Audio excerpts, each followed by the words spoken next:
कल हमने chapter 14 start किया था ACIPL में, real estate regulation and development act 2016।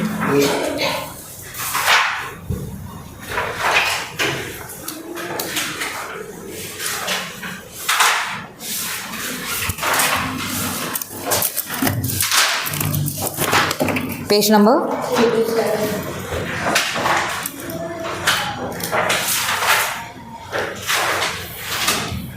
उसमें हमने स्टार्टिंग का इंट्रोडक्शन देखा था, फिर हमने कुछ डेफिनेशंस देखी थी, different kind of certificates, carpet area, allottees etcetera. फिर हमने उसके बाद देखा था कि कौन कौन से ऐसे प्रोजेक्ट हैं जो कि एग्जेम्प्टेड है from the ambit of registration. That is project exempted from ambit of the act, that is 333 पे ये टॉपिक था। इसमें ना यहाँ पे ना सिर्फ 3 टाइप के प्रोजेक्ट बताए गए थे। पहला क्या था, 500 स्क्वायर मीटर का एरिया है या फिर number of apartment to be constructed is equal to या फिर लेसर देन 8। इन दोनों में आपको रजिस्ट्रेशन की रिक्वायरमेंट नहीं है। उसके बाद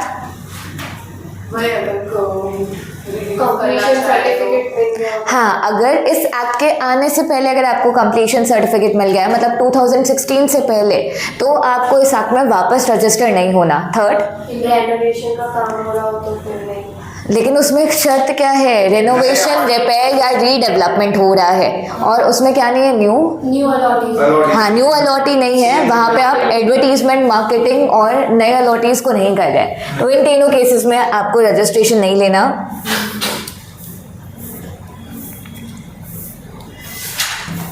अब उसके बाद कम टू पेज नंबर 331। 331 पे ये वाला टॉपिक यहाँ से स्टार्ट करते हैं, दैट इज प्रायर रजिस्ट्रेशन। अब प्रमोटर शैल नॉट एडवर्टाइज।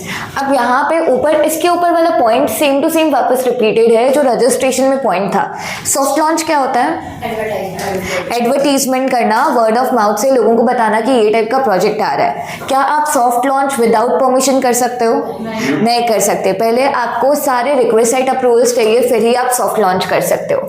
यहाँ पे वही वापस रिपीट किया गया है कि कोई भी प्रमोटर है वो ना तो एडवर्टाइज कर सकता है, ना मार्केट कर सकता है, ना बुक कर सकता है फ्लैट, ना सेल कर सकता है, ना ही ऑफर कर सकता है, ना ही इनवाइट कर सकता है without taking prior permission in a manner any plot, apartment or land as a case may be in the project in a planning area without registering the real estate project with the RERA authority established under section number 20। यहाँ तक clear है?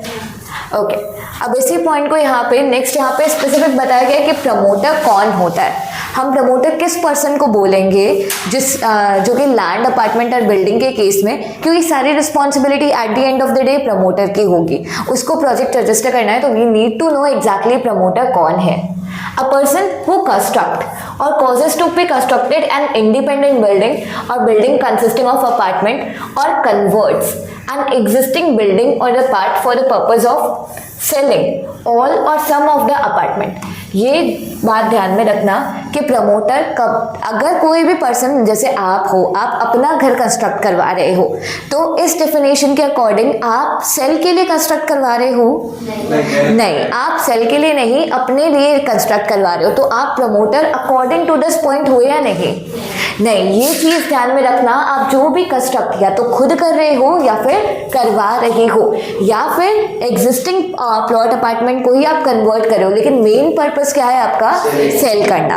Okay, क्या projects में promoter अपने लिए कुछ flats रखते हैं? रखते ही हैं और रख सकते हैं। तो लेकिन उसका अगर उस प्रोजेक्ट का कुछ भी पार्ट, अगर थोड़ा बहुत भी पार्ट सेलिंग वाला है ना, तो पूरे प्रोजेक्ट के लिए आप प्रमोटर कहलाओगे। अब आपने एक मान लो बिल्डिंग बनाया, अपने ही घर वाले हैं, 8-9 फैमिलीज हैं, लोग ऐसा बनाते भी हैं, छोटी सी बिल्डिंग जहाँ पे 5-6 घर हैं, 8-9 फैमिलीज रह रही हैं, तो उस केस में वो जो लोग मिलके बिल्डिंग बना रहे हैं, those are not promoters as per this definition, क्योंकि आप ना वो सेलिंग के लिए नहीं बना रहे, म्यूचुअली मिलके इधर बना रहे हो इस पॉइंट के लिए। Next, a person who develop lands into project whether or not also construct the structure or any of the plot for the purpose of for the purpose of selling to the other person all or some of the plot. अब यहाँ पे land into project, इसका मतलब है कि अगर कोई भी बहुत बड़ी ज़मीन है, आप उस पर भले ही कंस्ट्रक्शन करो या नहीं, इस बड़ी ज़मीन के आपने मान लो ये टोटल 9 हिस्से कर दिए और एक एक हिस्सा आप इंडिविजुअली सेल कर रहे हो, आपने कुछ भी कंस्ट्रक्शन नहीं किया, जस्ट हिस्से किए। एक लैंड को क्या किया, प्रोजेक्ट में कन्वर्ट किया, प्लॉट में कन्वर्ट किया। यहाँ पे कंस्ट्रक्शन आपने थोड़ा बहुत किया है तो भी ठीक, नहीं किया है तो भी ठीक, उस केस में भी आप प्रमोटर कहलाओगे। जैसे यहाँ पे वही लिखा हुआ है, a person who develops land into project whether or not the person also construct the structure. आपने खाली एक लैंड का पार्टीशन करके भी दिया ना, यू आर प्रमोटर, भले कंस्ट्रक्शन आप करा के दो या अगला सामने वाला पर्सन खुद कर ले। नेक्स्ट है एनी डेवलपमेंट अथॉरिटी और any public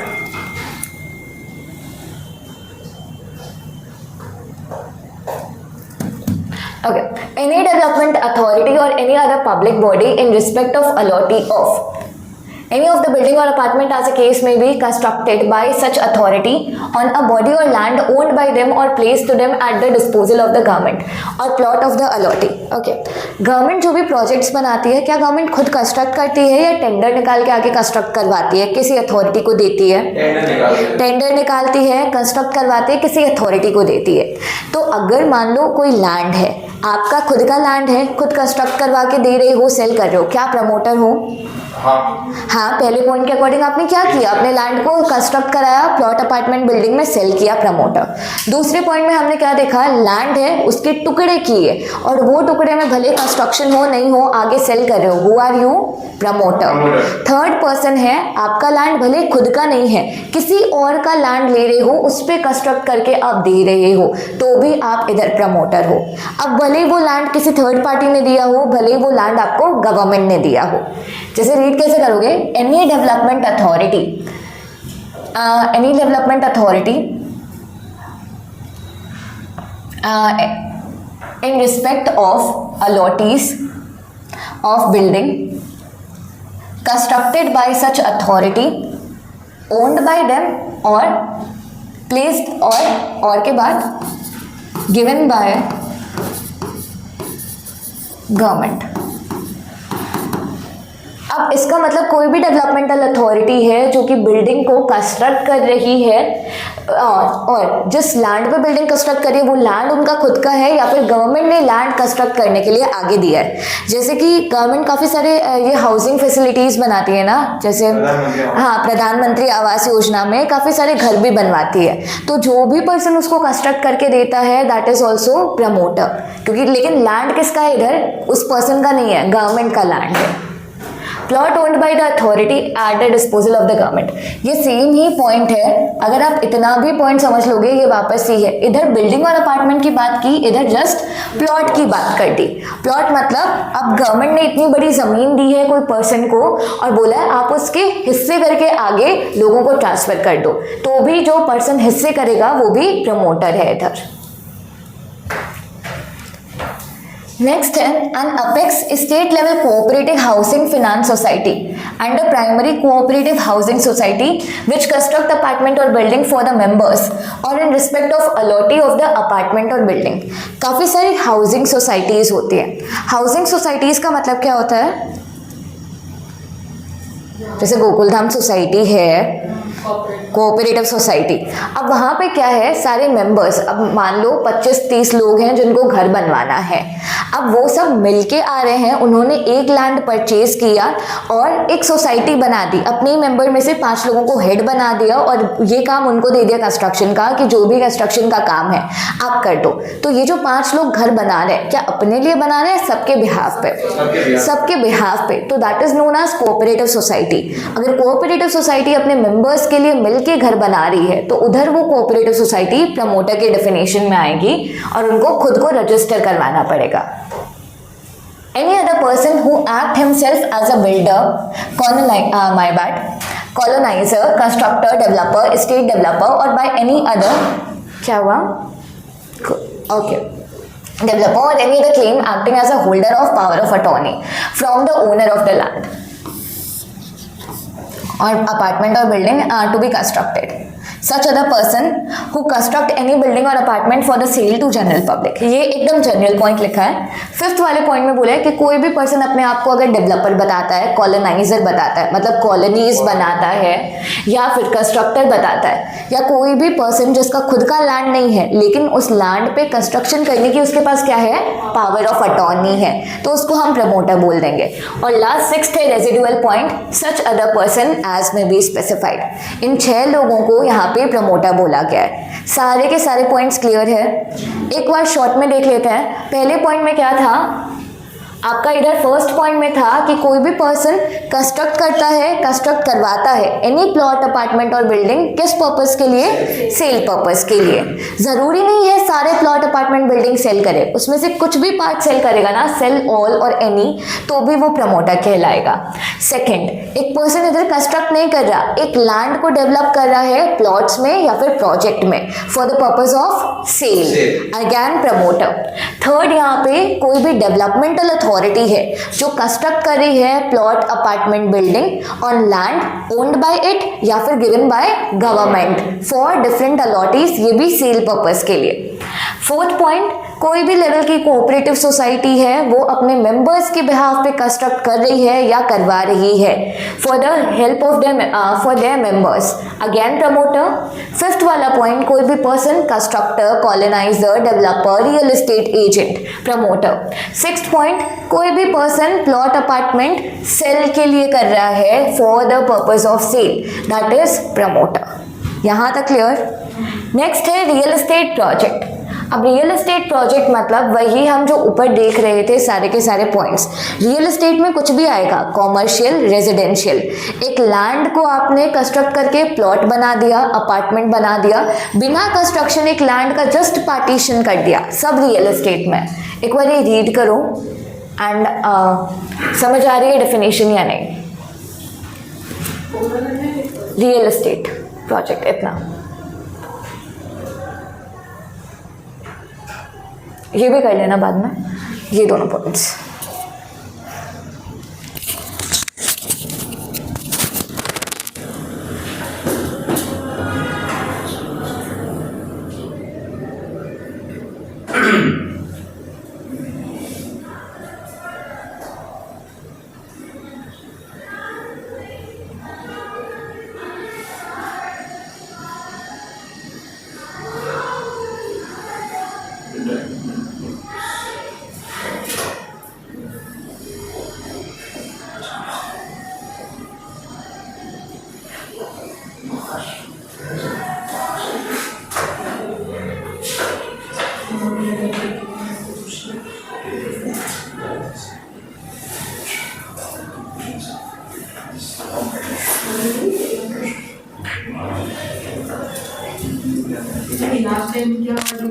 A. Which word? All the easements, right, and appurtenance belonging to thereto. Appurtenance मतलब ancillary चीज़ें होती है ना, साथ में, उसके साथ में कुछ भी कनेक्टेड चीज़ है। appurtenant आप कनेक्टेड थिंग्स लिख सकते हो।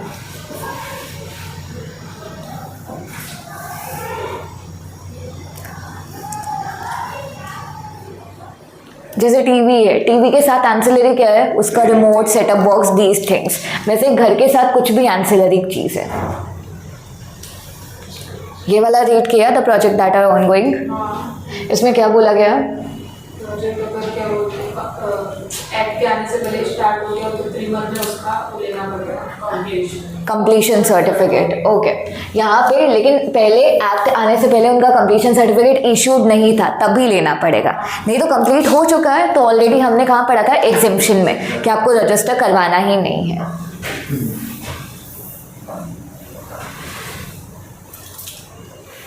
Next, authority in the interest of allotee for the project which are developed beyond the planning area but with the requisite permission of local authority by order direct the promoter to register with the authority and provision of the act rules and regulations shall apply to the project from that state of registration developed in phases every area. Okay, यहाँ पे पहले 2 points है इसमें। Specifically एक planning area होता है। Planning area मतलब total area जो लैंड का यूज होगा, लैंड का टोटल एरिया, तो प्रमोटर अगर मान लो अपना एरिया, प्रमोटर का इतना सा एरिया है, ये एरिया में प्रमोटर कंस्ट्रक्ट करता है, क्या इसके बाहर भी कंस्ट्रक्ट कर सकता है? नहीं कर सकता। लेकिन प्लानिंग एरिया का ये मतलब नहीं होता। कोई भी सिटी होती है ना, उसका एक एरिया डिसाइड होता है कहाँ तक कंस्ट्रक्शन हो सकता है, उसके बाद काफ़ी एरिया वेकेंट रहता है खेतों के लिए एक्सेट्रा। अब प्लानिंग एरिया गवर्नमेंट स्टार्ट से ही डिसाइड करती है कि इस लाइन तक ही मैक्स टू मैक्स कंस्ट्रक्शन होगा, उससे ज़्यादा नहीं होगा। आपने प्लानिंग एरिया के बाहर कंस्ट्रक्शन करना है तो आप सबसे पहले लोकल अथॉरिटी का अप्रूवल लेके आओगे। अगर उन्होंने अप्रूवल दे दिया फिर आप कंस्ट्रक्शन भी कर सकते हो और रियल एस्टेट में अपने प्रोजेक्ट को रजिस्टर भी करवा सकते हो। नहीं तो जनरली कोई भी प्रमोटर प्लानिंग एरिया के बियॉन्ड कभी भी कंस्ट्रक्शन नहीं कर सकता। ये यहाँ पे फर्स्ट पॉइंट था। सेकेंड पॉइंट यहाँ पे लिखा है कि कोई भी प्रोजेक्ट अगर फेजेस में डेवलप होता है, फेज 1, फेज 2, फेज 3 वैसा, तो एक फेज का रजिस्ट्रेशन आप इंडिविजुअल, हर फेज का रजिस्ट्रेशन लोगे, एक फेज को इंडिविजुअल 1 प्रोजेक्ट ही माना जाएगा। जैसे फेज 1 आपको बनाना है तो फेज 1 का रजिस्ट्रेशन लिया, वो एक प्रोजेक्ट पूरा कंप्लीट, फिर फेज 2 का रजिस्ट्रेशन वो कंप्लीट, तो तीसरा रजिस्ट्रेशन आपको फेज 3 का लेना पड़ेगा। इधर ही एक बार लैंग्वेज रीड कर लो इसकी। मतलब जितनी बिल्डिंग बनेगी उतना नहीं, जितनी बिल्डिंग्स नहीं, जितना फेज बना। अब फेज मतलब पार्ट्स में आप प्रोजेक्ट को कंप्लीट कर रहे हो। आपने एक पार्ट में आपको ये था कि 3 बिल्डिंग बनाऊंगा, दूसरे पार्ट में 2 बिल्डिंग बनाऊंगा, तो 3 बिल्डिंग का आपने एक बार रजिस्ट्रेशन लिया, ये एक प्रोजेक्ट की तरह गिना जाएगा। फिर आप अगली बार 2 बिल्डिंग बनाओगे, उसका फ्रेश रजिस्ट्रेशन लेना पड़ेगा और वो एक अलग प्रोजेक्ट की तरह गिना जाएगा।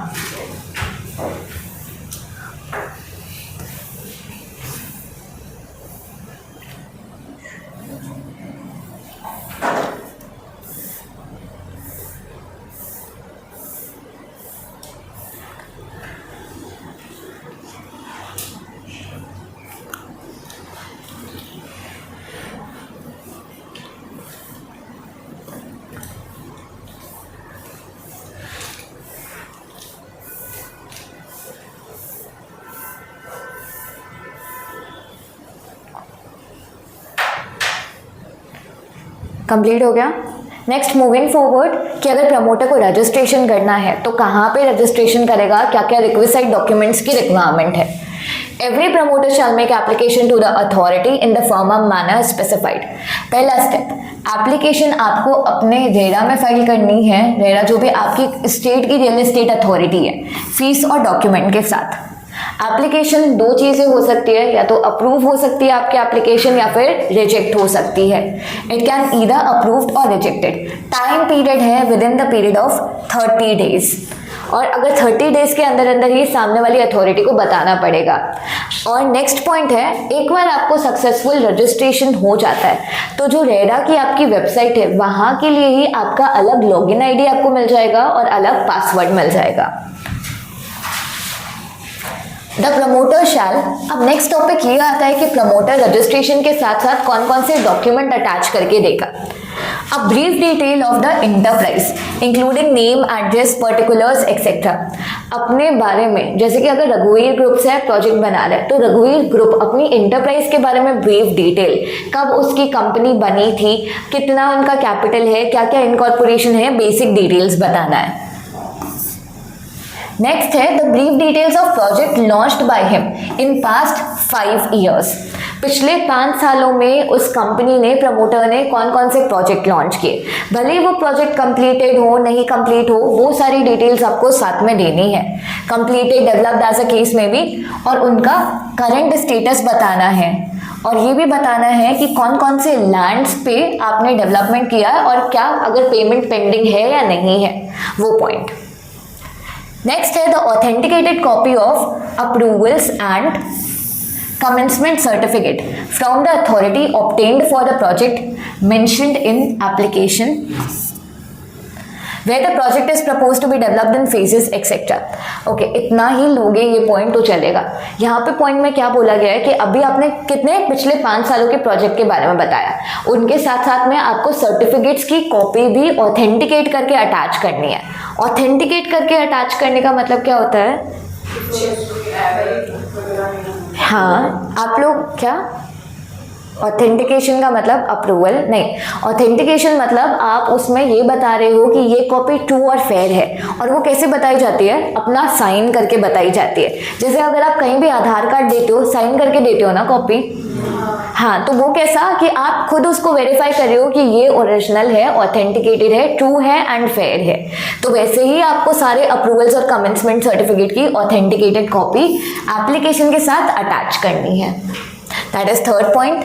Next, the sanctioned plan, layout plan and specification of the project and whole of the project are sanctioned by the competent authority.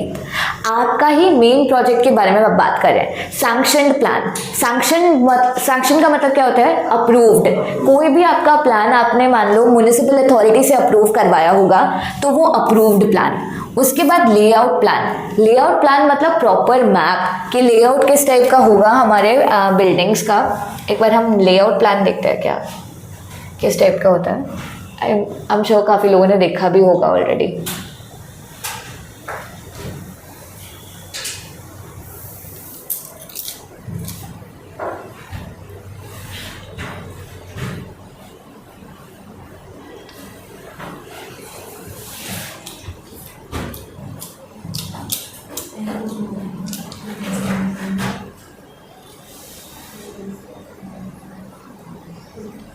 अपने इस टाइप का plan that is layout plan. यहाँ पे स्पेसिफिकली बताया जाता है इधर किचन है, इधर बाथरूम है, इधर बेडरूम है। ये प्लान भी आपको एज इट इज डायरेक्शंस के साथ, इवन डायरेक्शंस में भी स्पेसिफिक कि ईस्ट में इतना लैटिट्यूड है, इतना लॉन्गिट्यूड है, वो सब करके आपको यहाँ पे अपने प्रोजेक्ट के साथ सेंड करना होगा।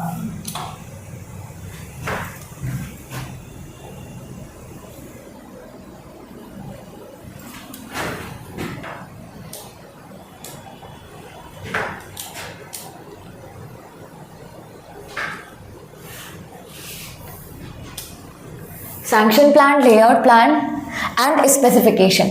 स्पेसिफिकेशन मतलब राइटिंग्स में आपके प्रोजेक्ट के बारे में सब कुछ। स्पेसिफिकेशन फेज के बारे में, और अगर प्रोजेक्ट फेज में हो रहा है तो उस फेज के बारे में या फिर होल प्रोजेक्ट के बारे में। The plan of developmental work to be executed in the project and proposed facility to be provided. जैसे वाटर वाली फैसिलिटी, इमरजेंसी इवैक्यूएशन कहाँ पे होगा, लिफ्ट कहाँ पे बनेगी। और आजकल ज़्यादातर प्रोजेक्ट में ना सोलर पैनल्स भी लगे होते हैं, तो renewable sources of energy, rain water को आप कहाँ पे अगर स्टोर कर रहे हो तो रेन वाटर हार्वेस्टिंग कैसे होगी, ये सारे point. Location detail of the project with clear demarcation of the land. Demarcation मतलब बाउंड्रीज बताना, अपने लैंड का कितना हिस्सा है, डिमार्क करना, बाउंड्रीज बताना। Proforma of allotment letter. Proforma मतलब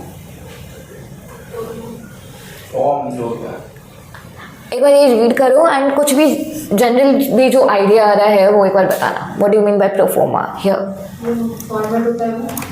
हाँ, फॉर्मेट आप सैम्पल बोल सकते हो या फिर फॉर्मेट। आप आगे अलॉटीज को जब घर बेचोगे तो उसका अलॉटमेंट लेटर उसको दोगे, वो अग्रीमेंट किस टाइप का होगा, कन्वेंस मतलब सेल डीड, सेल डीड किस टाइप की बनेगी, और वो सारे का आपको सैम्पल लगाना होगा। नंबर टाइप, कारपेट एरिया का, अपार्टमेंट का, बालकनी, वरांडा, सबका स्पेसिफिक अब आपको इंडिविजुअल एरिया लिखना पड़ेगा। The number and area of carriage for sale in the project, the name and address of agent, कौन कौन से आपने agents involve किए हैं आगे प्रोजेक्ट को सेल करने के लिए, the name and address of contractor, architect, etc. The declaration supported by affidavit to be signed by the promoter authorized stating that। अब प्रमोटर डिक्लेयर भी करेगा कुछ चीज़ों को। प्रमोटर का खुद का लैंड है तो ये डिक्लेयर करेगा कि वो लैंड उसको बिलोंग करता है और उस लैंड पे किसी और का हक नहीं है, कोई और इनकम्बरेंसेस नहीं है, चार्जेस नहीं है। That he has a legal title to the land is free from all encumbrances. Encumbrances मतलब चार्जेस। लैंड में कोई डिफेक्ट तो नहीं है, किसी और ने उस लैंड पे आपने गिरवी तो नहीं रखा है, मॉर्गेज तो नहीं किया है, वो सब कुछ। द टाइम पीरियड जब उसके अंदर आपका प्रोजेक्ट कंप्लीट हो जाएगा। That 75% of the amount realized from real estate from the allotee shall be deposited in a separate account to be maintained in a scheduled bank to cover the cost of construction and the land cost shall be used only for that purpose। ये point का मतलब क्या, और 25% का promoter करेगा क्या? Read this। D point.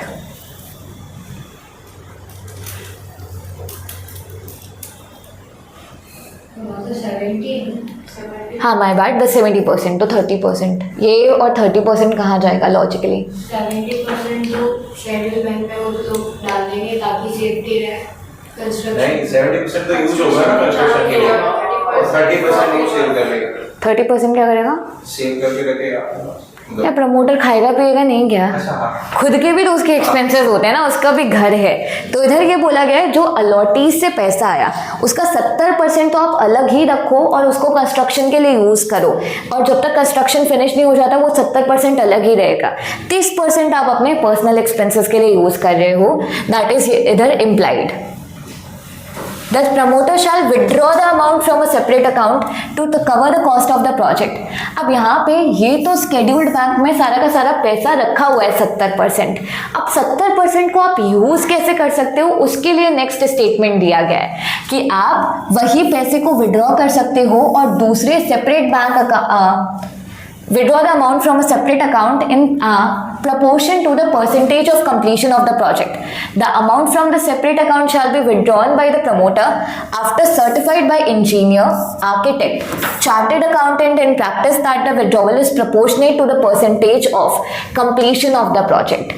आप पैसा उसी परसेंटेज में विड्रॉ कर सकते हो जिस परसेंटेज में आपका प्रोजेक्ट कंप्लीट हो रहा है। जैसे यहाँ पे क्या बोला गया है, पूरा का पूरा प्रोजेक्ट का जो भी कॉस्ट है, जो भी अलॉटीज ने दिया उसका 70% आपने एक बैंक अकाउंट में रखा और 30% का कुछ भी नहीं बताया, मतलब आप पर्सनल यूज़ के लिए यूज़ कर सकते हो। ये 70% एक बैंक अकाउंट में रखा हुआ है पूरा का पूरा अमाउंट, ये आप विड्रॉ कब कर सकते हो? जिस फेज़ में प्रोजेक्ट कंप्लीट हो रहा है। मान लो अभी 50% का कंस्ट्रक्शन कंप्लीट हो गया तो उसमें से आप 50% का अमाउंट विड्रॉ कर लो, उसके ऊपर कंस्ट्रक्शन कंप्लीट हो गया तो उसके ऊपर तक आप अमाउंट विड्रॉ कर सकते हो।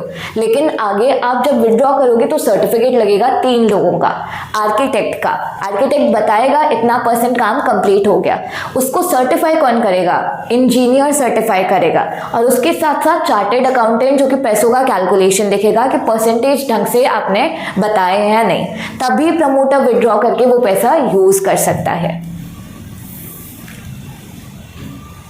द प्रमोटर, और प्रमोटर को अपने अकाउंट ऑडिट कर लेने हैं हर 6 महीने में by chartered accountant in practice.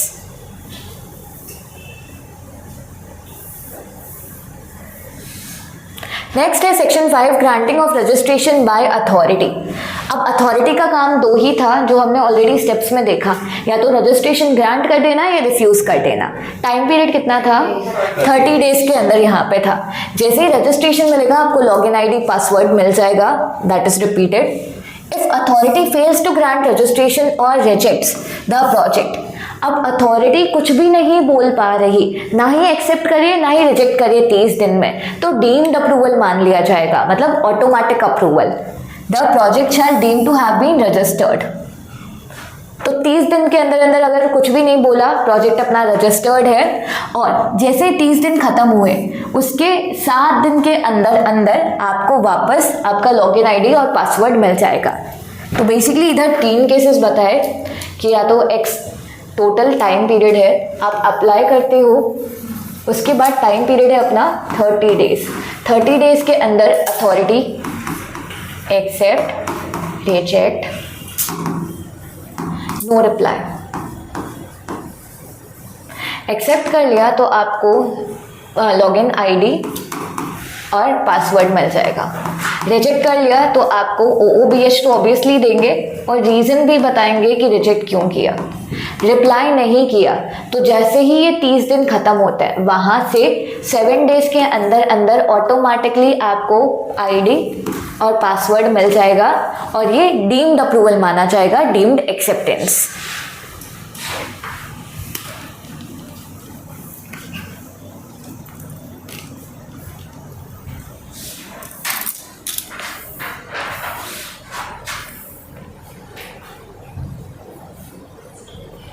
यहाँ तक कंप्लीट हो गया।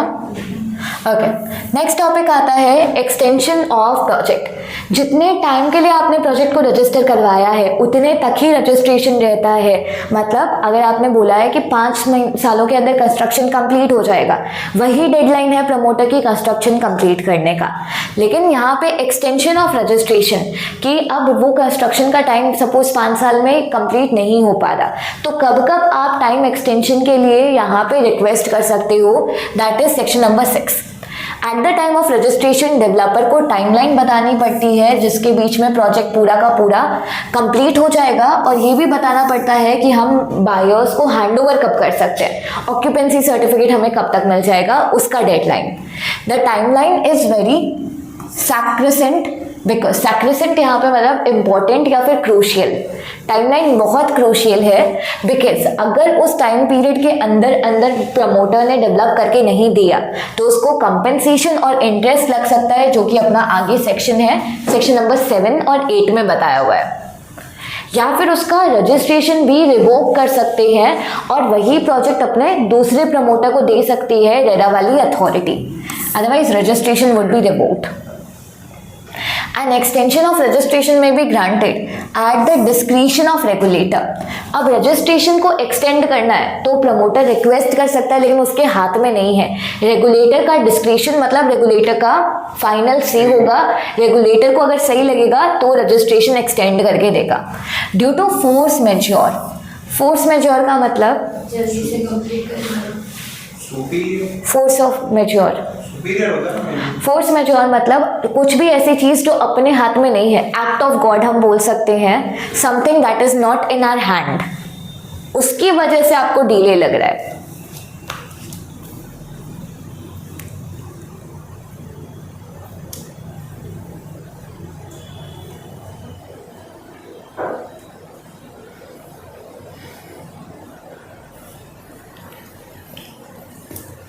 जैसे कोविड फोर्स मैज्योर था, अब मान लो अर्थक्वेक आ जाए, आपका कंस्ट्रक्शन ही कंप्लीट नहीं हो पाए, फ्लड आ गया या फिर लेबर स्ट्राइक पे चले गए जो कि 1-2 महीने तक की स्ट्राइक हो गई, ऐसी चीज़ें जो हम देख नहीं पा रहे थे और हमने सोचा भी नहीं था, फोर्स मैज्योर हो गया तब एक्सटेंशन मिल सकता है।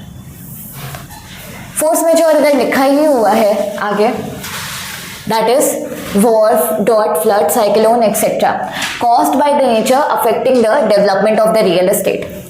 The authority may, in a reasonable circumstances without default on the promoter, based on the fact of the case and for the reason to be recorded in writing, extend the registration for the time as considered necessary, which shall in aggregate not exceed a period of 1 year.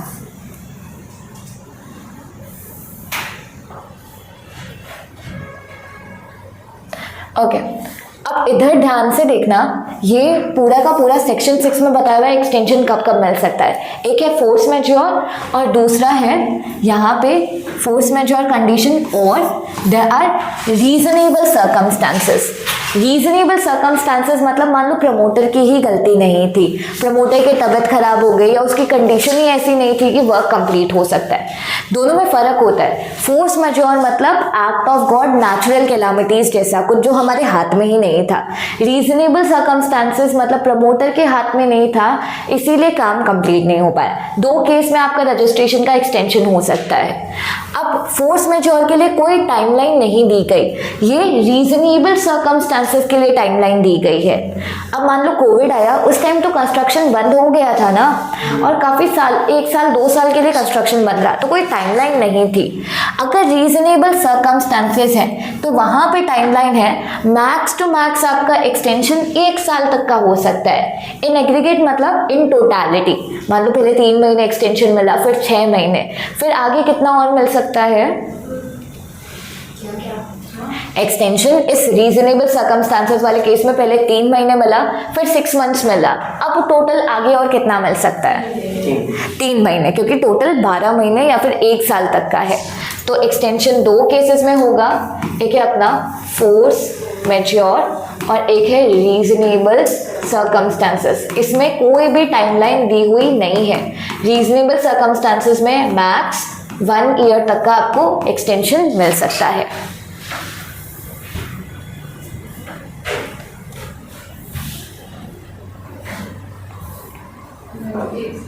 हाँ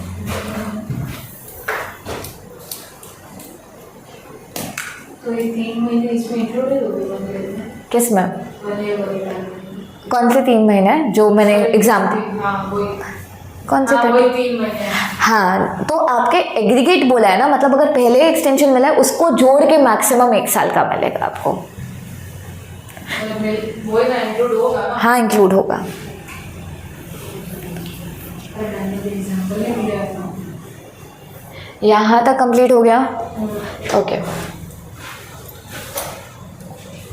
अब next वाला topic है आपका registration promoter का कब कब revoke हो सकता है। मतलब अथॉरिटी ने कुछ यहाँ पे प्रमोटर या डेवलपर ने कुछ किया होगा, टाइमलाइन पे फुलफिल नहीं किया होगा, वो इलेक्शन किया होगा, तब तक रिवोक हो सकता है। तो यहाँ पे वही बोला गया है कि अगर किसी भी पर्सन की कंप्लेंट आती है या फिर सुओ मोटो मतलब ऑन इट्स ओन, कि अथॉरिटी को ही लग रहा है कि रजिस्ट्रेशन रिवोक कर लेना चाहिए, तो ये अगर अथॉरिटी सेटिस्फाइड है कि इन चारों में से कोई भी काम हुआ है। पहला, प्रमोटर ने डिफॉल्ट किया है, जो कुछ भी अगर एक्ट में बोलने कहा गया था रूल्स और रेगुलेशन, प्रमोटर ने एक्ट रूल्स और रेगुलेशन मानने में कहीं गलती की है। यहाँ तक सब साथ में है? ओके। नेक्स्ट, प्रमोटर ने वॉयलेशन किया है any of the terms and condition of approval. दोनों में डिफरेंसेस हैं। हाँ वो एक्ट का वायलेशन होगा। हाँ, तो टर्म्स और कंडीशन दोनों के बीच में डिसाइड होगी, प्रमोटर और अथॉरिटी के बीच में। अगर वो भी आपने वॉयलेशन किया है तब। तीसरा है, प्रमोटर कोई भी अनफेयर प्रैक्टिस में इन्वॉल्व था। और चौथा, प्रमोटर कोई भी फ्रॉड कर रहा था। अब नेक्स्ट यही चीज़ डिफाइंड है कि अनफेयर प्रैक्टिस क्या होती है।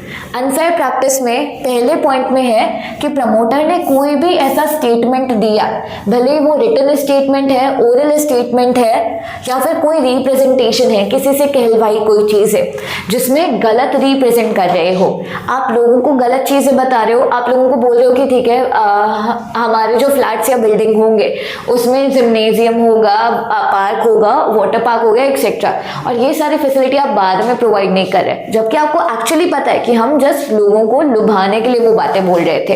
तो आपने कोई भी फॉल्स स्टेटमेंट दिया जहां पे सर्विसेज को आप पर्टिकुलर स्टैंडर्ड या ग्रेड की बता रहे हो कि हम जो भी पूरी वायरिंग्स यूज करेंगे वो इस ब्रांड की होंगी, पर्टिकुलर ब्रांड, जबकि आपने इंफीरियर वायरिंग्स यूज की। वैसा आपने ये बताया कि आपके पास सारी की सारी अथॉरिटीज़ के अप्रूवल्स हैं, जबकि आपके पास अथॉरिटी के अप्रूवल्स ही नहीं थे। तीसरा, आपने कुछ मिसलीडिंग रिप्रेजेंटेशन की कंसर्निंग द सर्विसेज। इसमें और इसमें फ़र्क है फर्स्ट और थर्ड में, इन दोनों में सर्विसेज की बात की गई है, फ़र्क क्या है? एक स्टैंडर्ड और ग्रेड्स की बात की गई और एक बताया ही गलत है तो सर्विसेज गलत ही होगी। हाँ, एक स्टैंडर्ड और ग्रेड मतलब इस क्वालिटी के हम वायर यूज़ करेंगे लेकिन इन्फीरियर यूज़ किए। इसमें आपने बोला कि आपके अपार्टमेंट में छोटा सा पूल भी होगा लेकिन पूल नहीं है, मतलब सर्विसेज के बारे में ही आपने गलत बताया, जो आप सर्विसेज दे ही नहीं रहे। वैसे point, promoter permits the publication of advertisement whether newspaper otherwise that services are not intended to be offered। आपने एडवर्टीजमेंट में वही बढ़ा चढ़ा के बातें कर दी। The registration granted shall not be revoked unless authority. अब रजिस्ट्रेशन, आप रिवोकेशन की बात कर रहे हो, सबसे पहले आपको एक शो कॉज नोटिस भेजना पड़ेगा सामने वाले प्रमोटर को कि देखो भाई ये सारे ग्राउंड है, हमें लग रहा है आपने गलत काम किया है, हम आपका रजिस्ट्रेशन हटाने वाले हैं। शो कॉज नोटिस के 30 दिन के अंदर अंदर प्रमोटर को रिप्लाई करना पड़ेगा अपने रीजंस के साथ। अगर प्रमोटर सामने सेटिस्फाई कर पाया तो well and good, registration revoke नहीं होगा, अदरवाइज क्या हो जाएगा, ऑटोमेटिकली रिवोक हो जाएगा। Not less than 30 days notice in writing stating the ground of registration and consider the cause of action. The authority may, instead of revoking the registration, permit to remain at in force subject to the further terms and condition। अब revocation एक बहुत harsh step है। आप promoter ने छोटी मोटी गलती की लेकिन उसको बताना भी पड़ेगा कि देखो तुमने गलतियां की है, तो आप रिवोक करने के बदले उस पर और टर्म्स और कंडीशन डाल सकते हो, फिर आप उससे काम करवा सकते हो। तो revocation is option but last resort होता है, क्योंकि इतने सारे लोग इन्वॉल्व हैं, आज लोगों के पैसे इन्वॉल्व हैं, लोगों का घर बन रहा है। रजिस्ट्रेशन रिवोक करोगे, मैटर वापस अपील में जाएगा, दूसरा प्रमोटर आया तो सालों साल ऑटोमेटिकली लग जाएंगे। तो बेटर है कि आप और टर्म्स और कंडीशन डाल के उसी प्रमोटर से काम करवा लो। अब नेक्स्ट है कि अथॉरिटी जैसे ही प्रमोटर की रजिस्ट्रेशन को रिवोक करेगी, आगे क्या क्या स्टेप्स लेगी। तो ये पूरा का पूरा रिवोकेशन वाला पॉइंट ही एज सच इम्पॉर्टेंट है। कब रिवोक होगा, फिर था अनफेयर प्रैक्टिस किसे कहते हैं, फिर रिवोक होने के बाद अथॉरिटी आगे क्या क्या स्टेप्स लेगी। ये रीड करना सारे पॉइंट्स।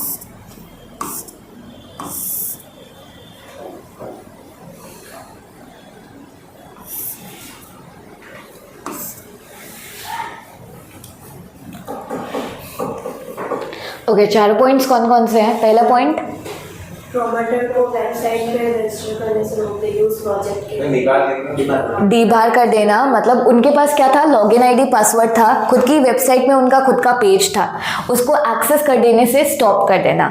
उसके साथ साथ डिफॉल्टर्स लिस्ट में उनका नेम और फोटोग्राफ डिस्प्ले कर देना। नेक्स्ट, रिमेनिंग डेवलपमेंट मतलब उसी प्रोजेक्ट का। हाँ, उसी प्रोजेक्ट का जो भी रिमेनिंग डेवलपमेंट वर्क है, अब वो कंप्लीट करवाना भी अथॉरिटी अपने हाथ में ले सकती है। वो कंप्लीट कैसे करवाएगी वो अगले सेक्शंस में आएगा। नेक्स्ट, जो अमाउंट है उसे फ्रीज कर देगी। हाँ, उसको फ्रीज कर देना। नेक्स्ट, पब्लिक का इंटरेस्ट, कोई भी और डायरेक्शन जो कि पब्लिक के इंटरेस्ट में या अलॉटी के इंटरेस्ट में नेसेसरी है वैसे डायरेक्शंस इशू कर देगी। Next, obligation of authority consequent upon lapse or revocation of registration. On lapse of registration or revocation, lapse or revocation, revoke मतलब खुद ही अथॉरिटी ने वापस ले लिया, लैप्स का मतलब क्या हो गया, खत्म हो गया। लेकिन खत्म कैसे हुआ, हाँ, प्रमोटर ने विद इन टाइम काम नहीं किया होगा तो ऑटोमेटिकली रजिस्ट्रेशन खत्म हो गया।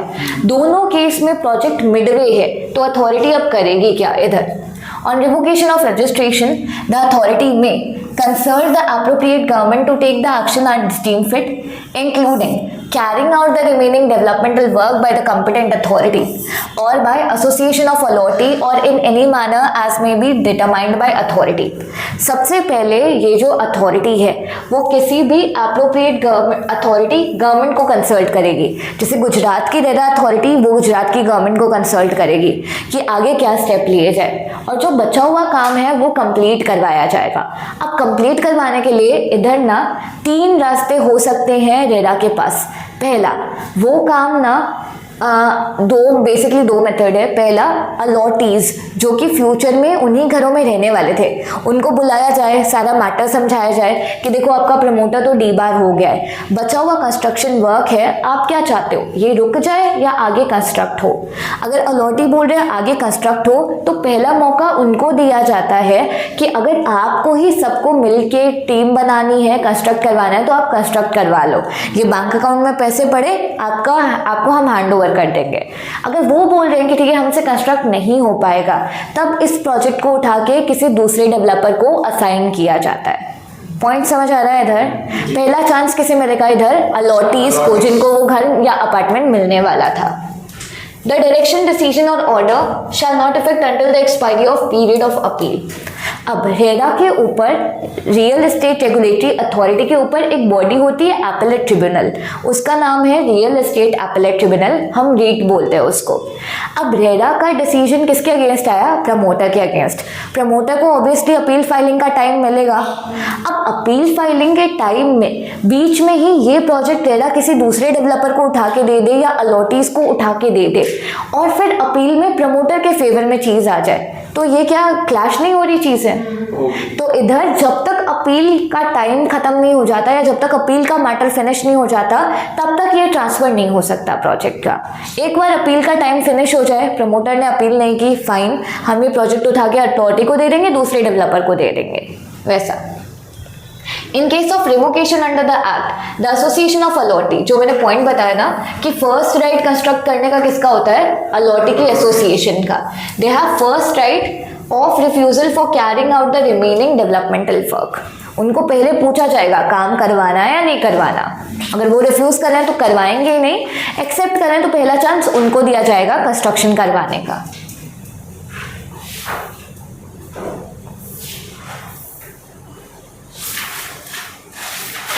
ओके, नेक्स्ट टॉपिक रीड वाला है registration of real estate agent. अब एजेंट और प्रमोटर के बीच में डिफरेंस पता होगा। एजेंट का मेन काम क्या है, दोनों साइड से कमीशन लेना, दोनों पार्टीज को मिलवाना, बीच में चाय कॉफी समोसे खाना और बाय सेल का काम करना, यही एजेंट का काम है। और यहाँ पे जैसे ही प्रमोटर या डेवलपर का रजिस्ट्रेशन हुआ वैसे ही एजेंट का भी रजिस्ट्रेशन होता है। तो ये अभी रीड कर लो, इसमें कुछ मेरे समझाने की ज़रूरत है नहीं।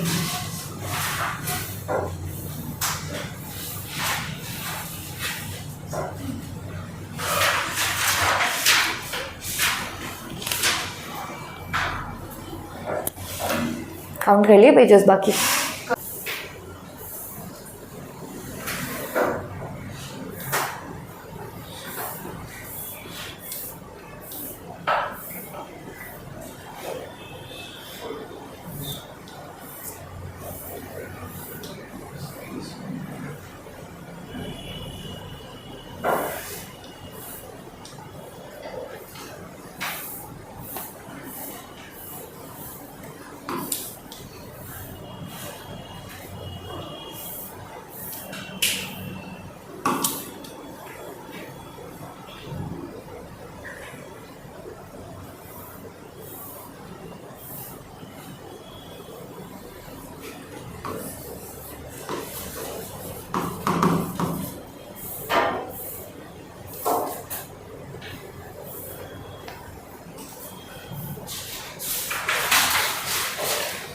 कंप्लीट हो गया? ओके, क्या हुआ? अच्छा,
इसमें शॉर्ट नोट बन सकता है किस पे?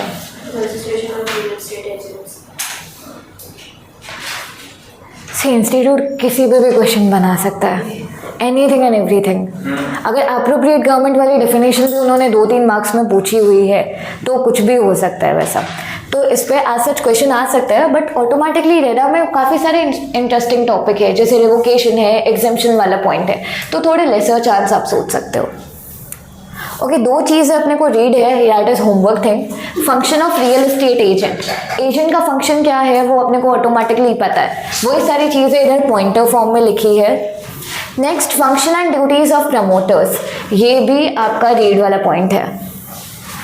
इसको रीड करने के लिए दे रही हूँ, इसका मतलब ये नहीं है इंपॉर्टेंट नहीं है, इसकी लैंग्वेज ईजी है इसलिए रीड करने के लिए दे रही हूँ। Next, section number 12, obligation of promoter regarding the veracity of advertisement और प्रोस्पेक्टस। वेरासिटी का मतलब होता है करेक्टनेस, कि कोई भी एडवर्टीजमेंट कितना करेक्ट है, करेक्टनेस या फेयरनेस।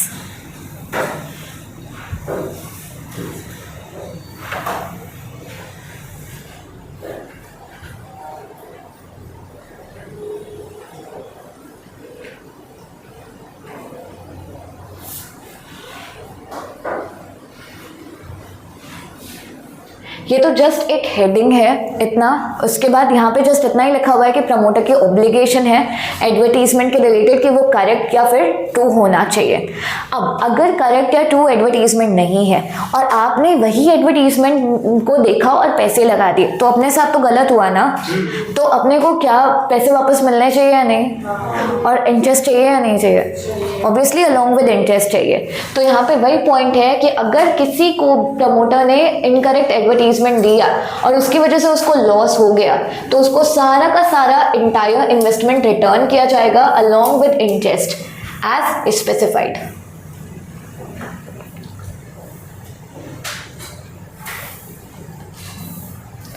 ओके, नेक्स्ट वाला पॉइंट है नो डिपॉजिट और advance to be taken by the promoter without first entering into the contract.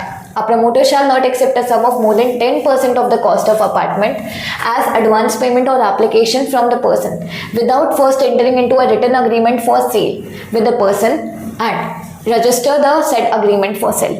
Promoter जब तक अग्रीमेंट ऑफ सेल में एंटर ना हो जाए।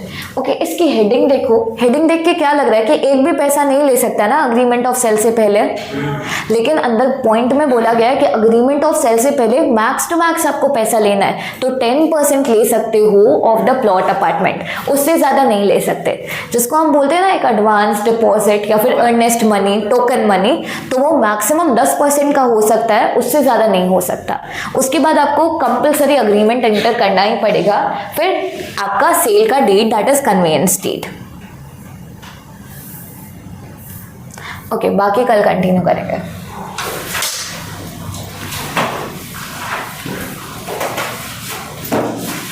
आज राइटिंग प्रैक्टिस है।